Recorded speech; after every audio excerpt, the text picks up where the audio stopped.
Hello, my name is Mike Robinson. I attend First Presbyterian Church, and that's how I'm affiliated with MIC. I've been involved with several of the projects. Our Faith in Action. I have a family, three kids, ages, now they're 3, 8, and 9. So we drove to Mexico to be part of this orphanage. We drove down there. My wife and I, turns out, had a pretty ugly argument the whole way down.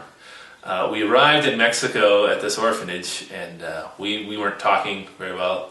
My oldest son, he was terrified. When we arrived, when we pulled up to the orphanage, he would just cling to my back, holding onto my leg. Our two daughters, they were strong. They were excited, but I was nervous. I was in charge of putting the trip together, and I hadn't done my research. We had no idea what situation we were pulling into. That evening, after we got moved into our apartment, which was very nice, I took my son down to play soccer at the field. And at a little playground there, and most of the kids were gone, but there was one kid there who was going to play soccer with us. And I kind of coached my son about, we need to be not scared, we need to be kind with these people and try to make a connection. We started playing soccer, and this kid my son was 8 at the time, this kid was maybe 11, and didn't speak much English, and my Spanish is terrible, and we started playing soccer, and he just took my son out, would hit him, tackle him.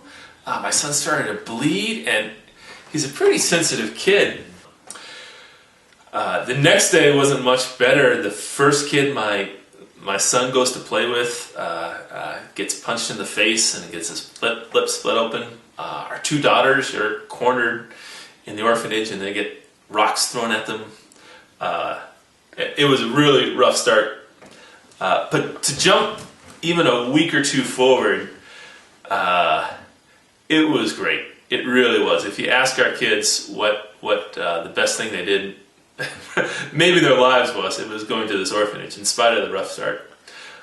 It turns out that kid that played soccer with us the first night, and I said didn't speak very much English, turns out he didn't speak Spanish either. He was mute. He only knew 2 or 3 words. And he was out there looking to play with us because the other kids at the orphanage didn't play with him. He was a complete outsider. The lesson that I took from that was when I showed up that first night and I felt like I was the outsider. I felt nervous. I felt scared.